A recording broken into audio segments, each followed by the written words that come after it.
Well, I think it started by being a beneficiary. I was a student in a voluntary aided school in South London, delivered my secondary education to me. I think that's where I got my early Christian formation before I even knew it, and also it equipped me to go to university, the first person in my family to do so.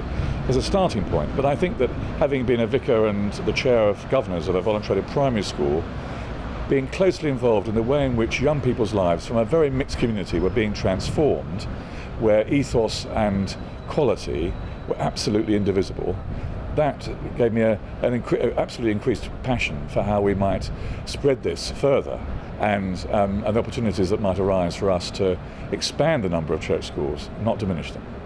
Our schools are centres of mission in a way that we don't always think. I mean, I can think of a parish in Norfolk, which is in the Diocese of Ely, where the church school that's the heart of the village is the real centre of cross-generational flourishing, mission and formation.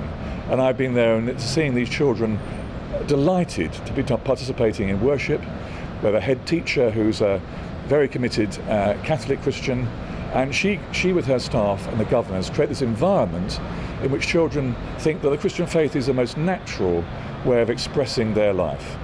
And that gets me very excited, and thinking about that kind of model that Marika and her team provide at Sholden, something I'd like to spread around the country. Oh, I'm sure it exists in other places elsewhere, but that's my experience of it. I find that very exciting. Well, it is a great time of change. I mean, I'm looking forward to getting to know the new Secretary of State and our developing even further our good relationship with the department, but also in the regions with local education authorities, that we are as practitioners on the ground with 4,000 plus primary schools and nearly 200 secondary schools, that they're both equipped to engage with the vision and what the future might look like, an even brighter future for our children, a renewed sense of confidence within the teaching profession and supporting teachers who do such a vital job for us as a nation, for us to be involved in the vision but also in the delivery as expert professionals embedded in the local scene. Well, I think that we tend to think that it's only about schools, and it's true. The National Society was founded 200 years ago with this extraordinary and expansive vision about providing education for children who previously had no access to school at all. So this is actually opening up the world of learning and an introduction to the Christian faith for young people. And that vision has been sustained over 200 years and is as vigorous now as it was back then. And so I'm really passionate about that, but it's a holistic vision about education that's not just about schools, however important they are.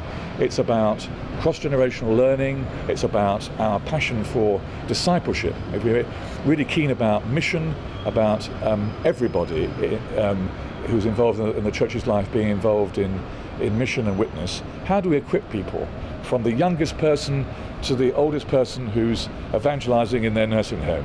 How do we equip people to be disciples, and that we do that in a cross-generational way? You know, the church is one of the very few places where people of all generations mix with recognition and that without suspicion. How do we spread that more broadly, and all that for the sake of all of our flourishing?